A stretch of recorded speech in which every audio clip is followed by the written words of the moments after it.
बच्चों good morning. Good morning. बच्चों आज टेंस का ये तीसरा क्लास है, ठीक है। इसके पहले मैं आपको प्रेजेंट इंडेफिनिट टेंस के बारे में बता चुका हूँ, उसके अफर्मेटिव, नेगेटिव, इंट्रोगेटिव ये तीनों मैं आपको बता चुका हूँ, और शायद पास्ट इंडेफिनिट भी मैं बता चुका हूँ, वो हमने एडवांस में बता दिया आपको पहले ही। लेकिन प्रेजेंट इंडेफिनिट के बाद मैंने आपको बताया था कि प्रेजेंट इम्परफेक्ट टेंस आपका शुरू होगा, ठीक है।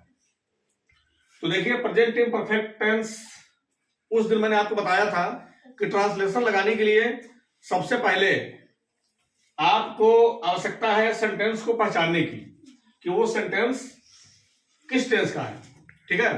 प्रेजेंट इंडेफिनिट टेंस में हमने आपको बताया था उसकी पहचान कि जिस हिंदी वाक्य के अंत में ता है, ते है, ती है रहेगा उसको आप लोग प्रेजेंट इंडेफिनिट टेंस समझेंगे। आज देखिए यहां पे चेंज हो गया है, ठीक है। अगर हिंदी वाक्य के अंत में रहा है, रही है, रहे हैं, रहा हूं, रहे हो, ये प्रेजेंट इम्परफेक्ट टेंस की पहचान है। ये पहचान लीजिए इसको आप, ठीक है। मेन यही है, अगर ये लास्ट में रहेगा, हिंदी वाक्य के अंत में अगर लगा रहेगा तो आप समझ लीजिएगा कि ये प्रेजेंट इम्परफेक्ट टेंस है, ठीक है। जैसे मैं मैदान में टहल रहा हूं, ठीक है।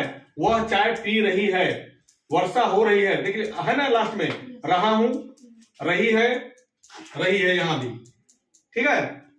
तो इस तरह से जो भी लास्ट में अगर लिखा रहेगा रहा है, रही है, रहे हैं, तो ये आप समझेंगे कि प्रेजेंट इम्परफेक्ट टेंस का सेंटेंस है। और एफर्मेटिव, नेगेटिव, ये भी मैंने आपको उस दिन बताया था, जिसमें किसी कार्य को स्वीकार किया जाए वो एफर्मेटिव, और जिसमें नहीं लग जाएगा वो नेगेटिव, ठीक है। तो देखिए स्ट्रक्चर देख लीजिए एफर्मेटिव का, ये रूल है, वेरी इंपॉर्टेंट है। जैसे पहचान जरूरी है वैसे आपका ये स्ट्रक्चर भी जरूरी है। अगर ये आप नहीं जानेंगे तो आप लगा नहीं पाएंगे, ठीक। एफर्मेटिव का देख लीजिए क्या है, सबसे पहले सब्जेक्ट, फिर एम इज आर, फिर प्लस वर्ब में आईएनजी प्लस ऑब्जेक्ट। और ये नेगेटिव का देख लीजिए, subject plus am is are plus not plus verb में आईएनजी प्लस ऑब्जेक्ट, ठीक है। दोनों में डिफरेंस क्या है, केवल नॉट का, केवल एफर्मेटिव और नेगेटिव में केवल नॉट का फर्क होता है, नहीं का, समझ रहे हैं। और मैंने उस वीडियो में आपको सब्जेक्ट, वर्ब, ऑब्जेक्ट के बारे में भी विस्तार से बताया हुआ है। एक बार मैं थोड़ा सा रिवीजन कर दे रहा हूं, ठीक है, जल्दी में। देखिए सबसे पहले हमें क्या लगाना है, जैसे कोई भी आपसे ट्रांसलेशन पूछा या आप लगाने बैठे तो सबसे पहले आपको क्या देखना है, सेंटेंस को ध्यान से पढ़ना है। क्या करना है, सेंटेंस को ध्यान से पढ़ना है। मैंने पढ़ा, मैं मैदान में टहल रहा हूं, ठीक। अब हमने देखा यहाँ लास्ट में कि रहा हूं लिखा हुआ है, और अगर रहा हूं लिखा हुआ है तो हम ये तुरंत समझ गए कि ये प्रेजेंट इम्परफेक्ट टेंस का है, ठीक है, और एफर्मेटिव है। क्योंकि नेगेटिव होता तो नहीं लगा रहता, अगर इंट्रोगेटिव होता तो लगा रहता, क्यों, क्या, ठीक है।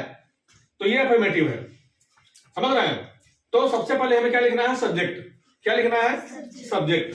तो सब्जेक्ट निकालने के लिए हमने आपको बताया था पिछली वीडियो में कि कौन अथवा क्या लगाकर प्रश्न करते हैं, और जो उत्तर आता है वही सब्जेक्ट होता है। मैं मैदान में टहल रहा हूं, कौन मैदान में टहल रहा है, मैं, तो मैं क्या हो गया, सब्जेक्ट। चलिए लिखते हैं, ठीक है। पहले क्या लिखा जाएगा, आई, मैं का अंग्रेजी। उसके बाद हमें क्या लगाना है, एम इज आर। अब एम इज आर लगाना है तो हमें यह पता होना चाहिए कि आई के साथ क्या लगेगा, एम लगेगा, इज लगेगा या आर लगेगा। ये हमने लिख दिया है, इसको आप ध्यान दीजिए।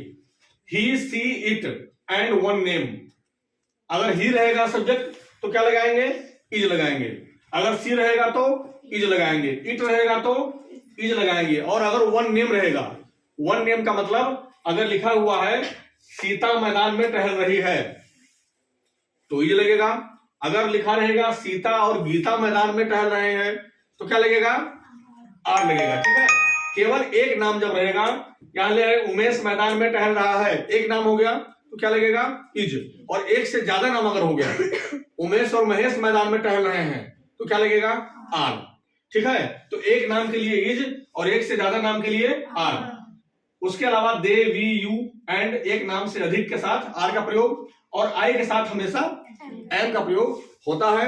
और आई जो है एक ऐसा लेटर है जो अगर सेंटेंस में लिखा जाता है तो हमेशा अगर ये अकेले लिखा जाएगा सिंगल में तो हमेशा कैपिटल लेटर में ही लिखा जाएगा, ध्यान रखिएगा, समझ रहे हैं। और वैसे भी सेंटेंस का पहला वर्ड जो है हम कैपिटल लेटर से शुरुआत करते हैं, ठीक है। तो सब्जेक्ट हो गया आपका आई, आई के साथ क्या लगेगा, एम, क्या लिखेंगे यहाँ, एम, आई एम। उसके बाद क्या लिखना है, वर्ब, वर्ब आपको पहचानने आना चाहिए। सब्जेक्ट पहचान गए, वर्ब, वर्ब का मतलब जिस शब्द से किसी काम के होने या करने का बोध हो, जो हम लोग काम करते हैं। दो टाइप के वर्ब हैं, एक एक्सिलरी वर्ब, एक मेन वर्ब। एक्सिलरी वर्ब में आपका हो गया है, हूं, यानी am, is, are, was, were, ये सब क्या है, एक्सिलरी वर्ब है। और मेन वर्ब जो मेन काम हम लोग करते हैं, हंसना, गाना, रोना, पढ़ना, खेलना, कूदना, उछलना, ये सब क्या है, मेन वर्ब है। इसमें मेन वर्ब कौन है, टहलना, टहलना की अंग्रेजी वॉक, WALK। कुछ लोग सोच रहे होंगे कि WALK वॉल्क होगा, वॉल्क नहीं होता है, WALK वॉक होगा। ये क्या रहेगा, साइलेंट रहेगा। तो आई एम वॉक लिखेंगे, यहां पे क्या लिखेंगे, वॉक।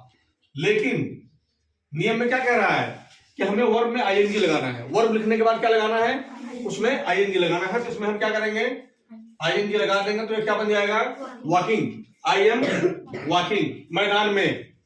ये हो गया आपका ऑब्जेक्ट। सब्जेक्ट और वर्ब के अलावा जो बचेगा वो क्या हो जाएगा, ऑब्जेक्ट। क्या हो जाएगा, इन द फील्ड, क्या हो जाएगा, इन द फील्ड, मैदान में, ठीक। और इसी आधार पे आप नेगेटिव बना लीजिए। इसमें भी पहले सब्जेक्ट ही लिखना है।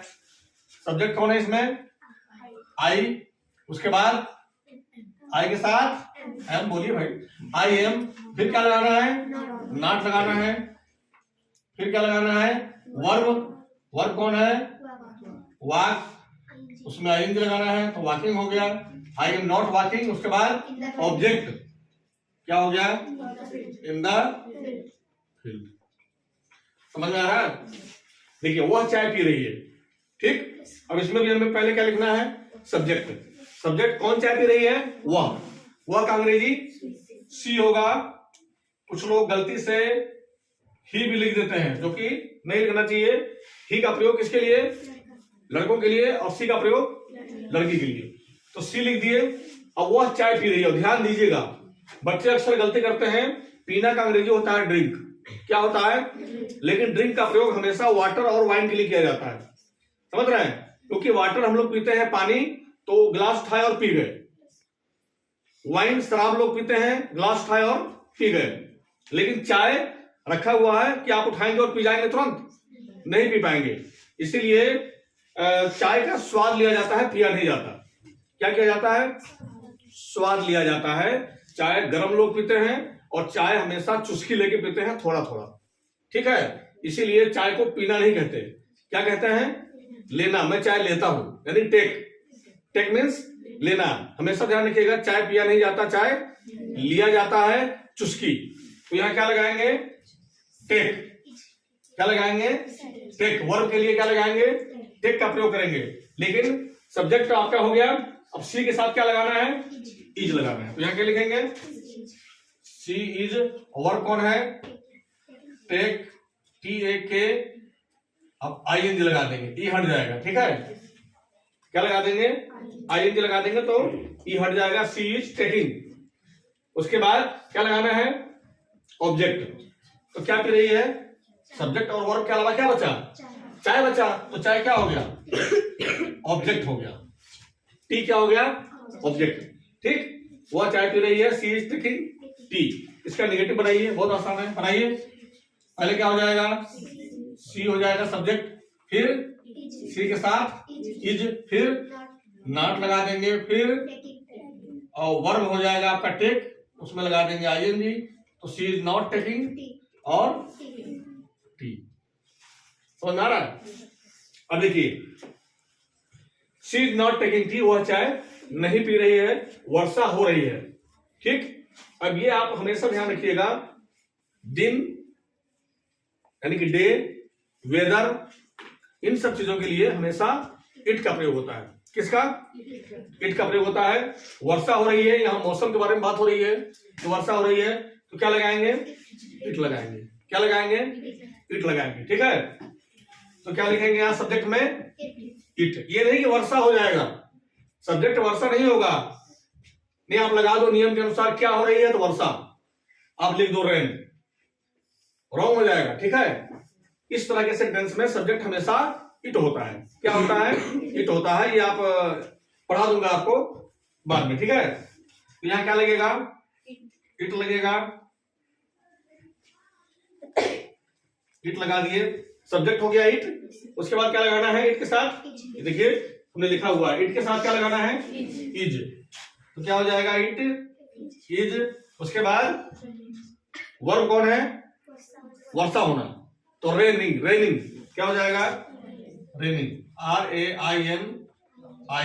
It is raining, it is raining, वर्षा हो रही है, इट इज रेनिंग। वर्षा नहीं हो रही है, सब्जेक्ट कौन हो जाएगा? इट। उसके बाद इज लगाएंगे, फिर नॉट लगाएंगे, इट इज नॉट रेनिंग।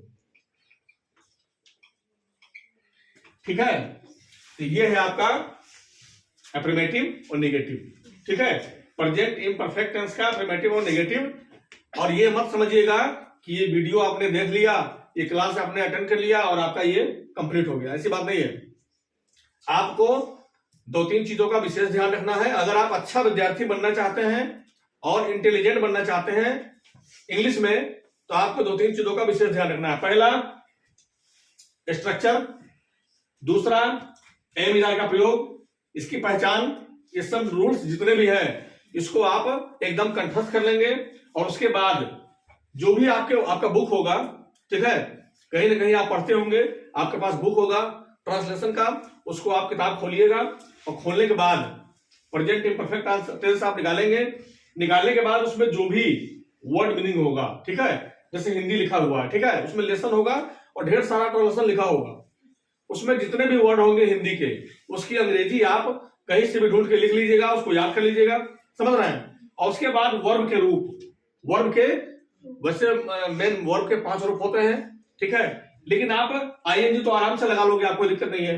तो 3 रूप आप जरूर याद करो, जैसे जाना का गो, गो वेंट गॉन, लिखना का राइट, राइट रोट, रिटन। इस तरह से आप वर्ब के रूप जितना ज्यादा से ज्यादा आप याद कर सकते हो उतना ज्यादा से ज्यादा आप याद करो, उतना ज्यादा से ज्यादा आप वर्ड मीनिंग याद करो। जितना ज्यादा वर्ड मीनिंग आप याद करोगे उतना ही ज्यादा आपका अंग्रेजी स्ट्रांग हो जाएगा। ठीक है, और 1 महीने 15 दिन आप मेहनत करो, उसके बाद आप आईने के सामने खड़े होकर अपने आप को देखना, आपको खुद में खुशी होगी, आपको लगेगा कि मैं बहुत अच्छे से पढ़ाई कर रहा हूं। ठीक है, फिर मिलता हूं अगली क्लास में, और अगली क्लास में मैं आपको बताऊंगा प्रेजेंट इम्परफेक्ट टेंस का इंट्रोगेटिव सेंटेंस। क्या बताऊंगा? इंट्रोगेटिव कैसे बनाते हैं। ठीक है, तो वेट करिए, फिर मिलते हैं।